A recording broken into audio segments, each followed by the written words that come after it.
It's a great finish, and she has set her stall out early.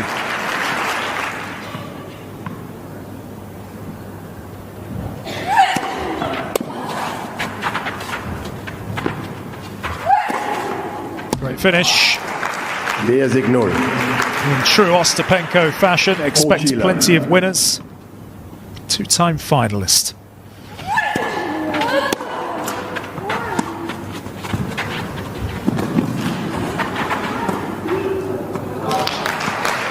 Simple finish at the end.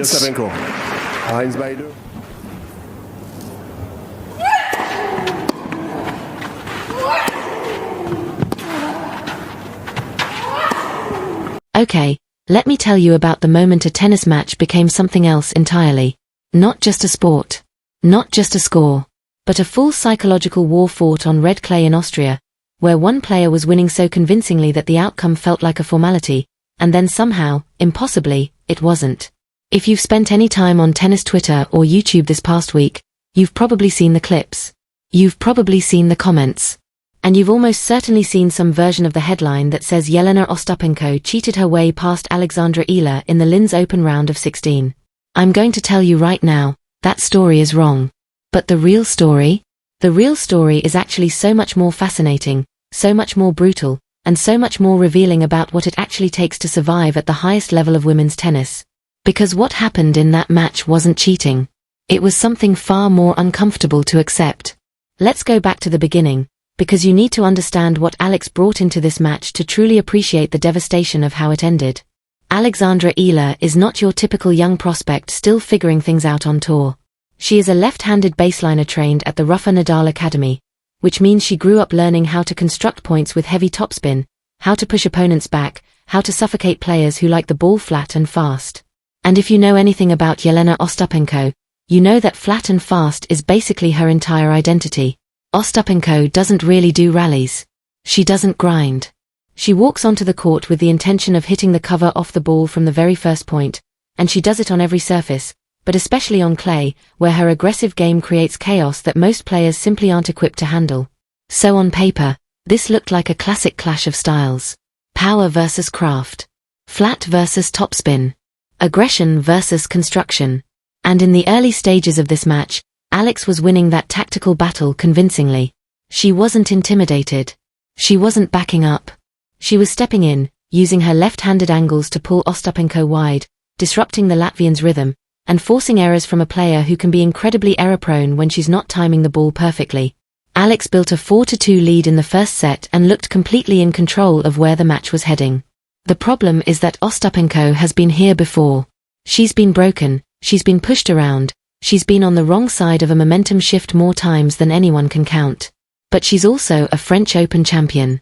And Grand Slam champions don't disappear when things get difficult. They recalibrate. Ostapenko suddenly started connecting, started returning with more precision, started finding those corners that leave opponents frozen. She won 4 straight games and took the first set 6-4. A brutal swing, but not a match-defining one. Alex had just dropped a set she was leading, yes, but the level she was playing at told a bigger story. She was capable of winning this match. She just needed to refocus and come out sharper in the second set. And she did exactly that. What Alex produced in the opening stages of the second set was honestly remarkable. She was reading Ostapenko's serve, she was attacking early in rallies, and her ground strokes were landing with a consistency and depth that was making it nearly impossible for the Latvian to generate the pace she needed. Alex broke Ostapenko's serve multiple times and surged to a 5-1 lead. At that point, I think it's fair to say that almost everyone watching, whether in the stadium or on a screen somewhere, believed the second set was over. You don't come back from 5-1. Not against a player who is executing at that level. Not in a set where she's barely giving you anything. Alex even held a set point in the 7th game. 1 point away from forcing a third set. 1 point away from putting herself in a position where momentum, psychology, and crowd energy would all be on her side. This is where the match changed. And this is also where the internet completely lost its grip on reality. Ostapenko, standing at 5-1 down and staring at the end of the second set, suddenly got into a visible, heated exchange with someone in the crowd. You could see it happening. The gestures, the emotion, the disruption in the normal flow of the match. And from the outside, from someone watching on their phone or laptop, it looked like exactly the kind of thing you'd see a veteran player do to kill momentum. Stop the match. Create chaos. Deny the younger player the rhythm she's built. So people started filling in the blanks. They called it gamesmanship. They called it cheating. They said Ostapenko manufactured a delay to steal the psychological advantage at the most critical moment of the match. But here's what actually happened. That confrontation with the crowd wasn't a tactic. It was Ostapenko being Ostapenko. She's one of the most emotionally raw players on the entire tour. She feels everything in real time and she doesn't hide it. She argues with chairs, she argues with coaches, and apparently she'll argue with spectators in the middle of a match she's losing. For most players, that kind of emotional eruption in the middle of a crisis is the beginning of the end. But Ostapenko is not most players. Something clicked in her brain in that moment. The confrontation didn't drain her. It lit her up. It gave her something to play with. She walked back to the baseline a different player. Not a player who was down 5-1 and running out of time. A player who was angry and locked in and suddenly hitting the ball with a level of controlled violence that changed the entire texture of the match.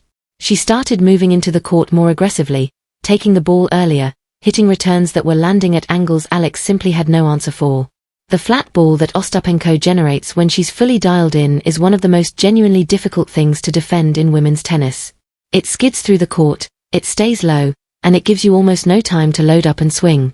Alex, who had been handling it beautifully for most of the match, suddenly found herself scrambling. The drop shots that had been working stopped working because Ostapenko was inside the court and getting to them.